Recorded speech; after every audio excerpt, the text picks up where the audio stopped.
Estamos en entrevista con Mariano Sardans, que además se encuentra en Uruguay. Él es CEO de la Gerenciadora de Patrimonios FDI, que se dedica, entre muchas cosas, además de asesorar a familias y de ver el tema de la planificación de activos y de patrimonio, bueno, pues también pues asesora, y es muy importante, bueno, esta plática que vamos a tener con Mariano Sardans. Soy Claudia Luna Palencia, periodista, escritora y corresponsal desde España y Europa, la Unión Europea. Mariano, con el gusto de saludarlo.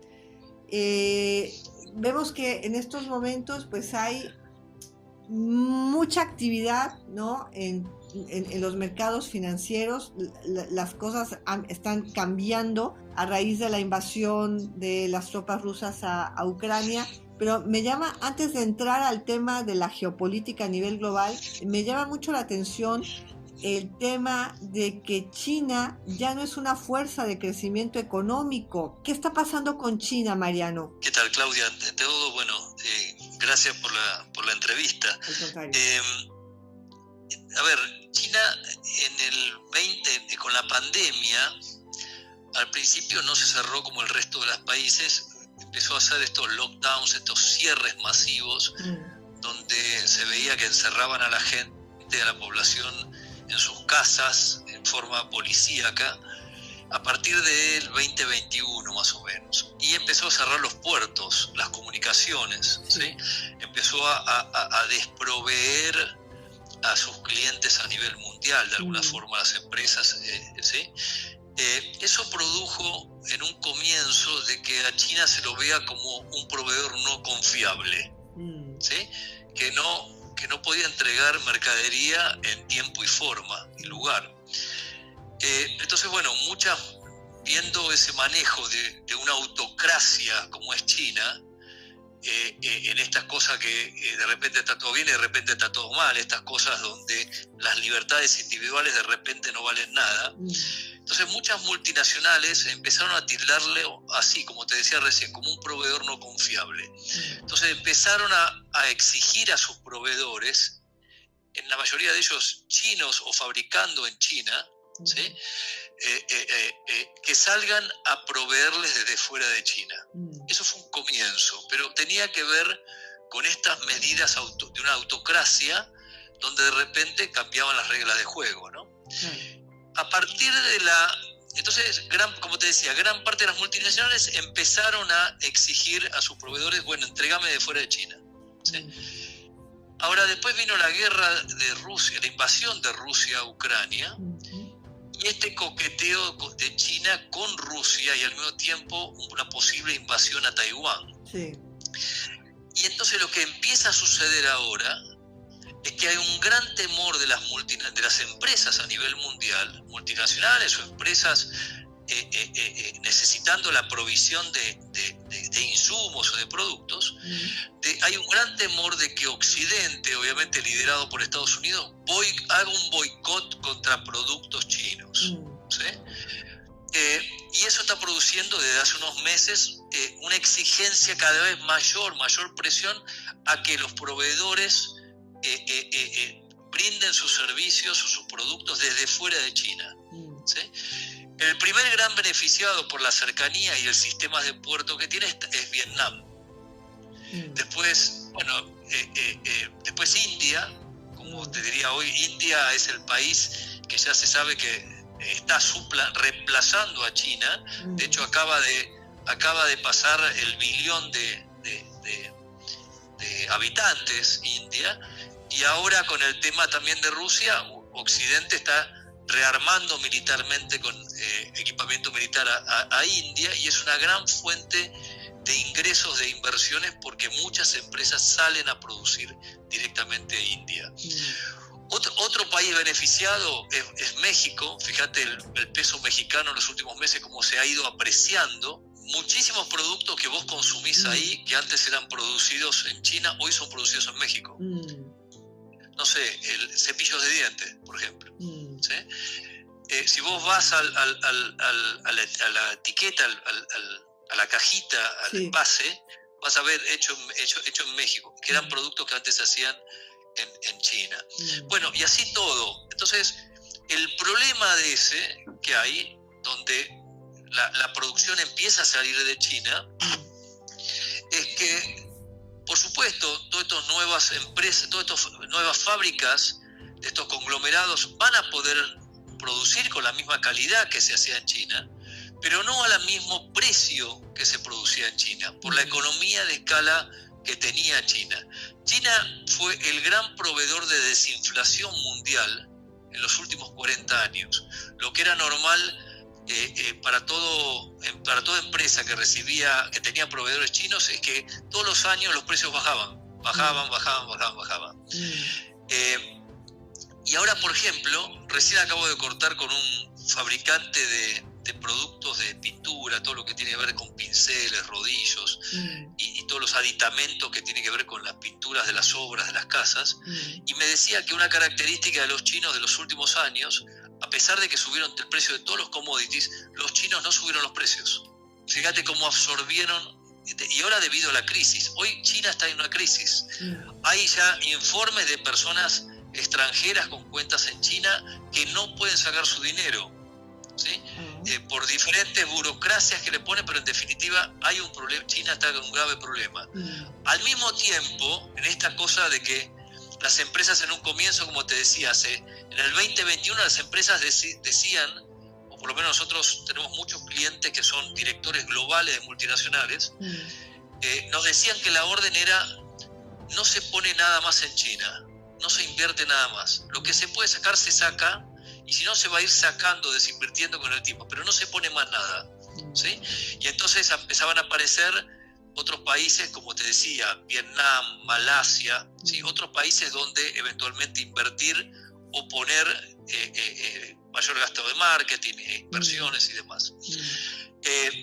A partir de esto que yo te decía, ahora es a todo vapor, a toda máquina, todas las empresas desesperadas para que le provean fuera de China, por este miedo que te decía de un posible boicot de parte de Occidente hacia China, por este coqueteo que te decía de ayudar a Rusia o de invadir a Taiwán. Ya es una cuestión geopolítica. Vos fíjate que el movimiento geopolítico que hoy hay en el mundo, el precedente es cuando se terminó la Segunda Guerra Mundial. Vos fíjate, Turquía, Erdogan al frente de un país como Turquía, Erdogan, que es un populista, esta cosa errática, rara, ¿no? Haciendo de árbitro del gas y el petróleo que pasa por el Medio Oriente. Claro. ¿No? Entonces, bueno, es un tema bastante conflictivo, ¿no? Con el tema de Irán, Israel en comunión con Turquía para tratar de poner un tapón a la zona norte de Irán, que es la que tiene frontera con Rusia, ¿no? Por eso te digo, un movimiento geopolítico muy grande, y que el antecedente, vuelvo a decirte, la terminación de la Segunda Guerra Mundial, y es complicado, una situación muy complicada. Y hoy China, otro problema grande que tiene, es que producto de los lockdowns, de esos cierres, de esas cosas, encarcelamientos, es que los millonarios chinos están huyendo, o ya huyeron o están terminando de huir. El gran destino ha sido Singapur. Singapur hoy se llenó de millonarios chinos, está todo, los precios relativos de todo lo que tiene que ver con el mercado inmobiliario, canchas de golf, membresía de clubes, de cualquier cosa, está totalmente distorsionado. Y otra cosa que no para de perder China son los cerebros, la gente que agrega valor. Eso es muy interesante. Y si vos no tenés cerebros, no puedes producir tecnología de punta, y si no tenés tecnología de punta, nunca vas a ser número uno en lo que tiene que ver con armamento. ¿Sí? Fíjate que Occidente ya le está bloqueando a China la generación 6 de microprocesadores. ¿Sí? La única fábrica que existe en el mundo de fabricación de máquinas para crear esa generación 6 es una fábrica holandesa. Ya tiene prohibido desde el gobierno de Trump vender esa tecnología a China.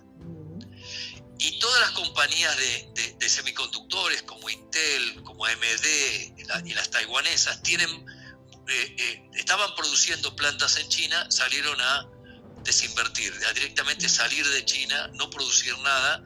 Entonces, hoy vos ya tenés a China con una generación atrás de última tecnología. ¿Sí? Más o menos lo mismo lo que se le hizo a Rusia en el 2014 cuando invadió Crimea. Se le empezó a boicotear la provisión de tecnología de punta que Rusia utilizaba para su propio armamento. Por eso hoy el armamento ruso, comparado con la tecnología de punta de los armamentos de Occidente, está tan en desventaja, ¿no? Porque está trabajando con 3 o 4 generaciones atrás de tecnología, ¿no? Desde el 2014. Entonces, ahí es donde tenés China, que estaba preparada para ser una potencia, donde se la empieza a aislar de alguna forma. Y eso le empieza a jugar a nivel económico, a nivel de actividad, a nivel a nivel estratégico y demás, ¿no? Vemos entonces cómo tanto la pandemia como la guerra están contribuyendo a la desaceleración de China, ¿no? Porque hemos visto a este gigante asiático que en muchos de los pronósticos de los organismos internacionales o de los propios asesores como usted venían advirtiendo desde finales del 2000 de que China sería pues el gran motor económico del mundo. Después algunos decían de 2030, otros de 2050, pero hoy por hoy lo que estamos viendo es que en una década el crecimiento de China, que venía de tasas algunas casi del 11%, han ido pasando al 9% y ahora pues está por debajo del 6%. Entonces, digamos que China ha sido uno de los grandes perdedores debido a la pandemia, ¿no?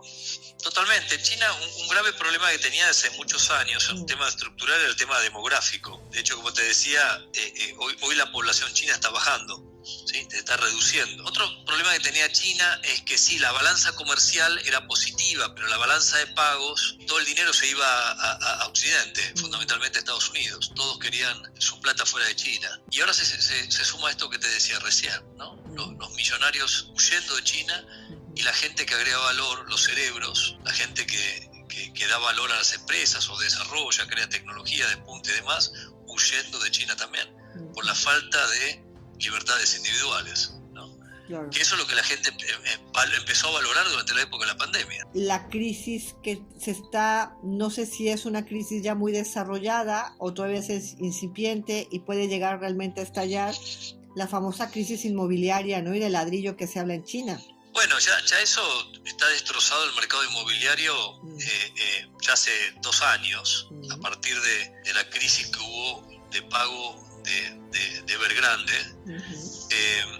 y eso desembocó en el resto del mercado. Fundamentalmente fue una burbuja inmobiliaria que se creó por los préstamos mal hechos, ¿no? Por las malas praxis de los bancos estatales, ¿no? Que son los que siempre se pensaba que bueno, no pasa nada porque siempre sale el gobierno central a salvarlos, ¿no?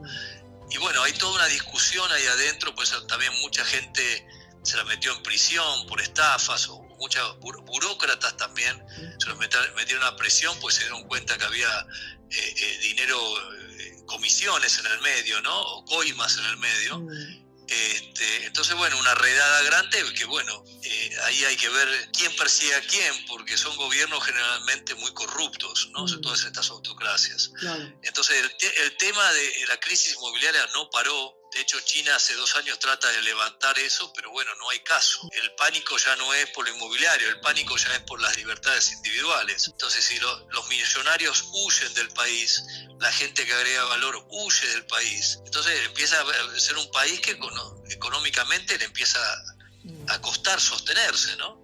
Por eso te decía, lo que se empieza ya a leer, a entrever sobre una crisis de flujo de fondo, una crisis donde vos no podés sacar tu dinero del país, lo que sería un corralito. Un corralito. Los países, ¿no? Claro. Claro. Que eso, como bueno, este país que tenemos acá enfrente en Argentina, ¿no? Por ejemplo. Sí, y además eso es muy preocupante, o sea, teniendo en cuenta pues el tamaño de la economía china, teniendo en cuenta que China es uno de los grandes poseedores de la deuda de Estados Unidos, ¿no? Por ejemplo, y también teniendo... Sí, yo te diría que era un gran tenedor de deuda de Estados Unidos porque no le quedaba otra. Vos no tenés cuando vos tenés grande cantidad de reserva, en realidad no es que Estados Unidos dependía de China. China dependía de Estados Unidos porque no hay otro lugar donde vos puedas poner semejante cantidad de reservas. ¿Me explico? Sí. Vos no lo podés poner en tierra, no lo podés poner en oro, no lo podés poner en bonos de otros países porque no tienen liquidez esos bonos. Entonces los únicos bonos que tienen una liquidez fenomenal,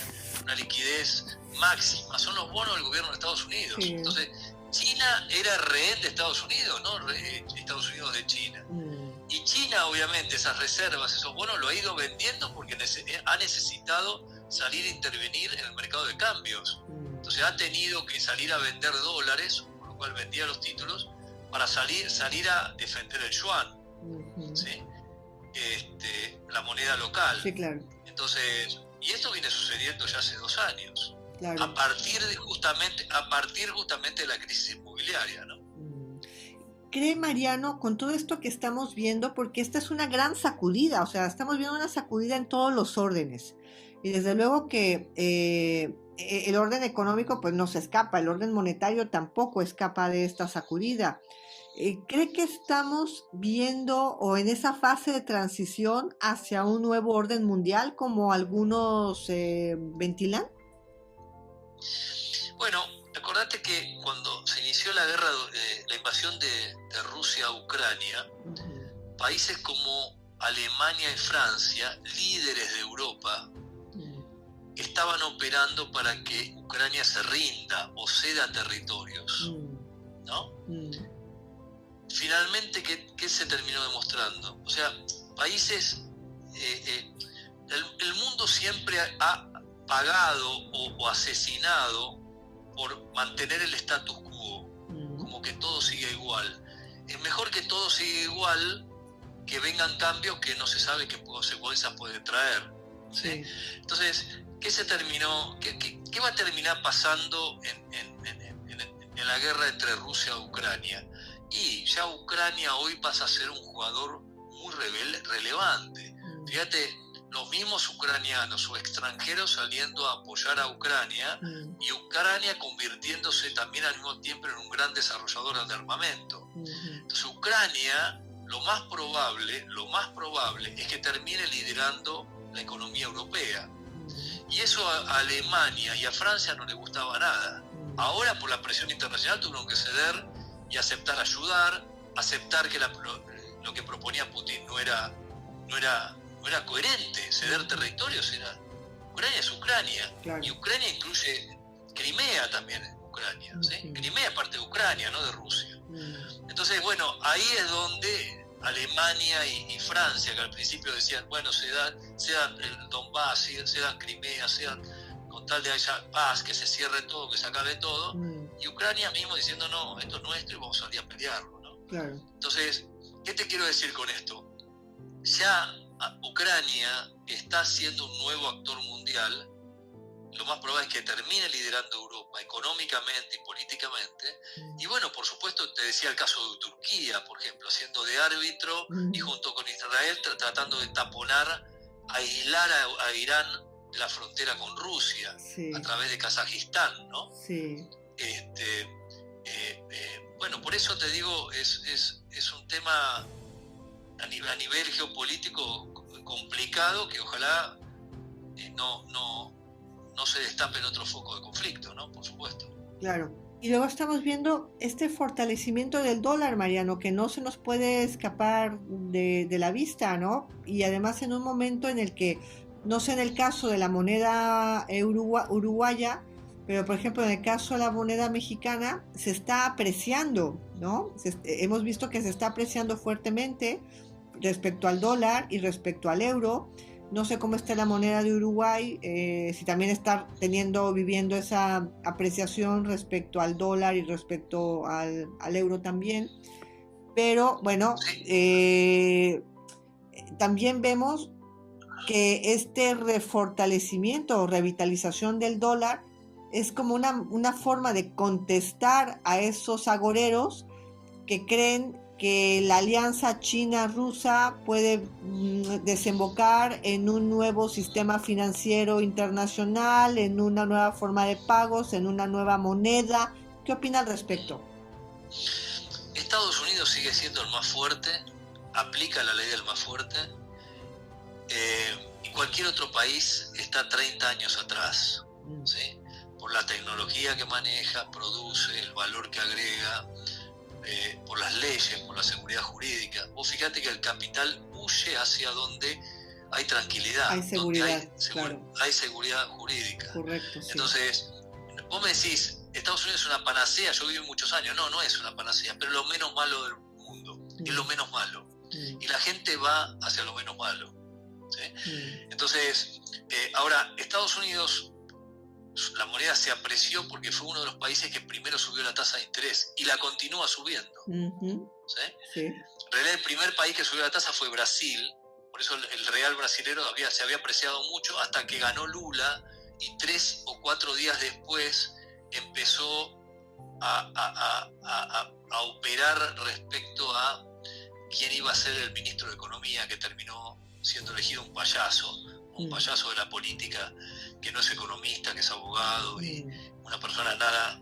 Y a partir de ahí el real, que venía liderando la moneda más apreciada durante el 2022, empezó a caer y quedó el dólar como moneda más apreciada por la suba de tasas. Estados Unidos, después de Brasil, fue el segundo país que subió la tasa de interés, y entonces hace que el dólar suba, pero como nosotros sabemos, el mercado de monedas es un juego de suma cero. Sí. Tarde o temprano, el resto de los países tienen que subir la tasa, ¿sí? De hecho, fíjate que durante enero se pensó que la tarea de la inflación en Estados Unidos ya estaba hecha la tarea, ¿no? Ya estaba resuelta. El dólar se devaluó, el euro y todas las demás monedas se apreciaron, hasta que hace 3 semanas ese famoso dato de empleo dio que se habían creado 3 veces más puestos de empleo de lo que se esperaba. Y ahí de nuevo se devaluaron todas las monedas y se volvió a apreciar el dólar, ¿sí? Pero no tanto como venía apreciado hasta el año pasado, ¿sí? Porque ya fíjate que Europa necesita seguir subiendo la tasa, el resto de los países también necesitan seguir subiendo la tasa, y Europa tiene un grave problema de inflación, que si no sube la tasa, sí, claro, no puede controlar la inflación, porque Europa es muy dependiente de productos primarios, de commodities, que cotizan en dólares. Entonces necesita subir la tasa para apreciar el euro, para que se aprecie el euro y así contrarreste la inflación. ¿Me explico? Sí, claro. Entonces Europa necesita subir la tasa, ¿sí? Y ahí vas a tener de nuevo un euro quizás en 1.20 de nuevo, ¿sí? Pensá que hace unas semanas había llegado a 1.11 de nuevo, ¿sí? Es probable que lo tengas en 1.20 cuando la tarea de la inflación de Estados Unidos esté resuelta. Claro, claro. ¿Y qué opina de esos intentos que se habla de que puedan China y Rusia tener una moneda paralela al dólar? Mira, todo es posible, pero te vuelvo a decir, hoy todo el mundo entendió lo que es China. China es una autocracia, ¿sí? O una dictadura, llamarlo como quieras. Sí. Una autocracia lo llaman, ¿no? Entonces, y nadie confía en eso. Que de repente está todo bien y de repente te clausuro todo. Vos pensás en empresas tecnológicas o educativas que habían crecido exponencialmente durante la pandemia.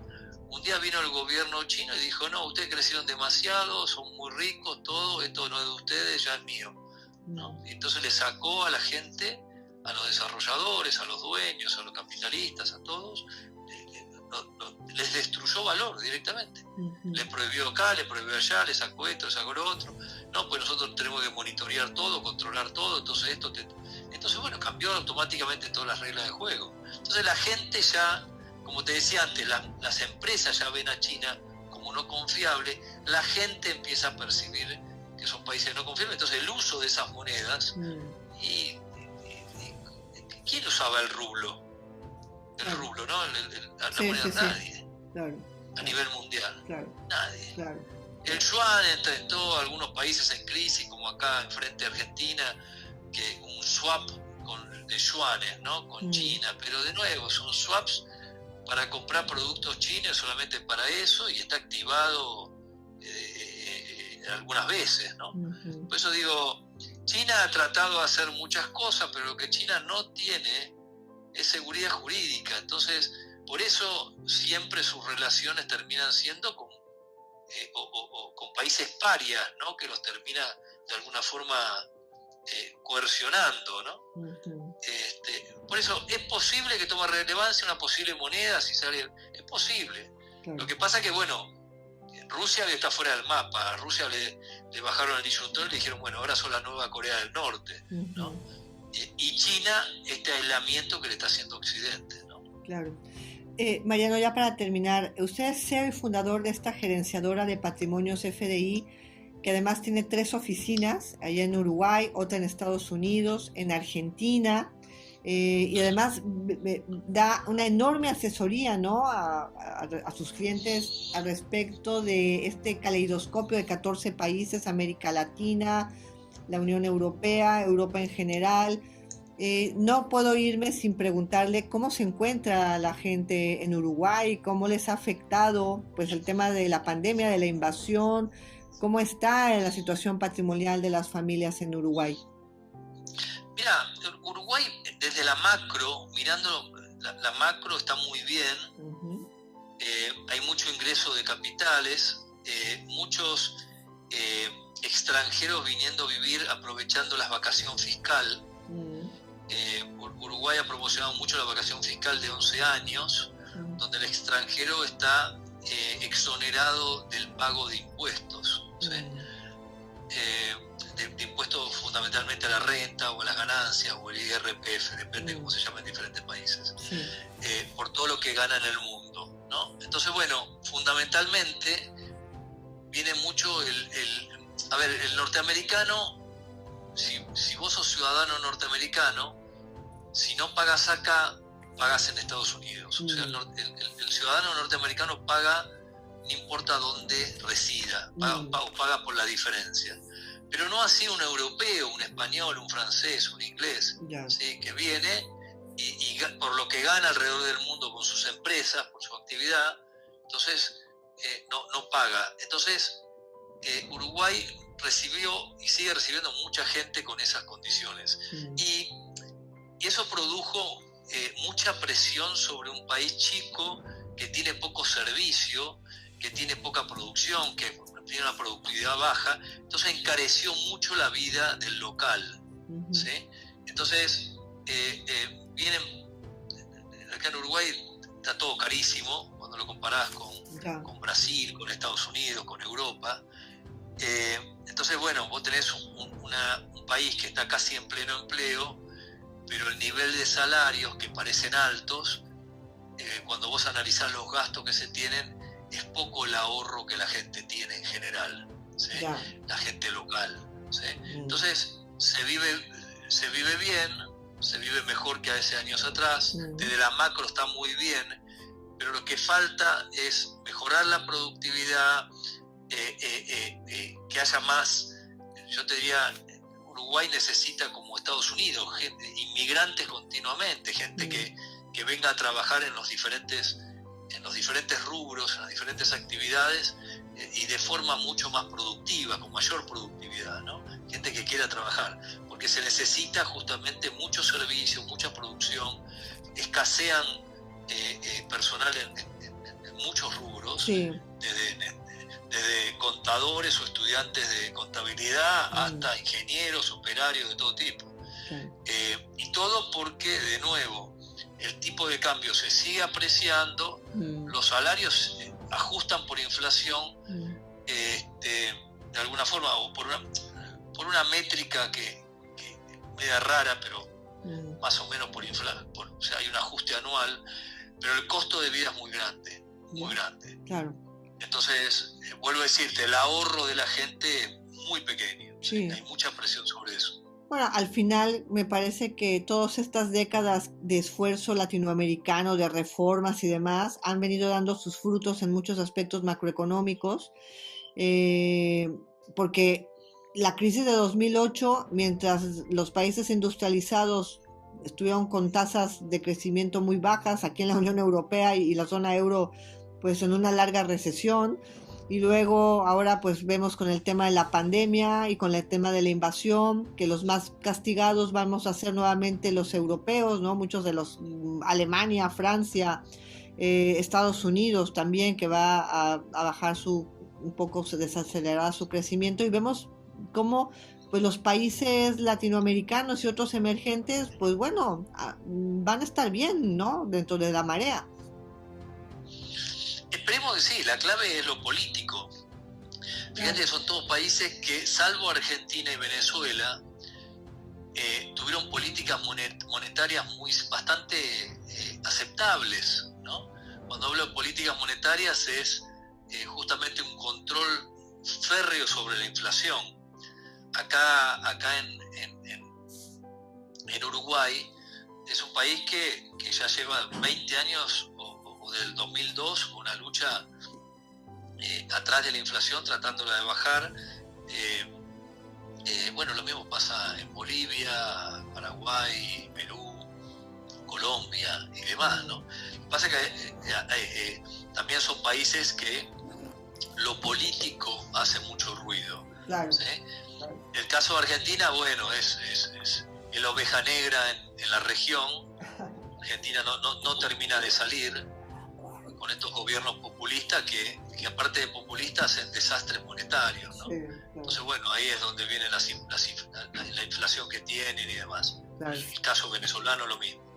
Pero en general, lo que ha aprendido Latinoamérica es que la inflación lastima y lastima al más pobre. Claro. Entonces, la política monetaria tiene que ser férrea, sí, tiene que ser dura, ¿sí? Y bueno, atraer capitales, favorecer la competencia, ¿sí? Terminar con los negociados de amigos. Y eso es lo que le falta mucho a Latinoamérica. Y después la lucha contra la corrupción y el narcotráfico. Claro. La corrupción en Latinoamérica es una enfermedad, es un cáncer. Sí. ¿Sí? Y ahora el narcotráfico, por supuesto que avanza, ¿no? Claro, pues un gusto. Me imagino que está usted en Montevideo. Sí, Montevideo. Qué bueno, me alegro muchísimo. Es una entrevista que he disfrutado mucho. Mariano Sardanz, CEO y fundador de la Gerenciadora de Patrimonios FDI. Espero que no sea la última ocasión. Le saluda con todo afecto desde Madrid Claudia Luna Palencia, periodista, escritora y corresponsal en España y en Europa. Muchísimas gracias, Claudio.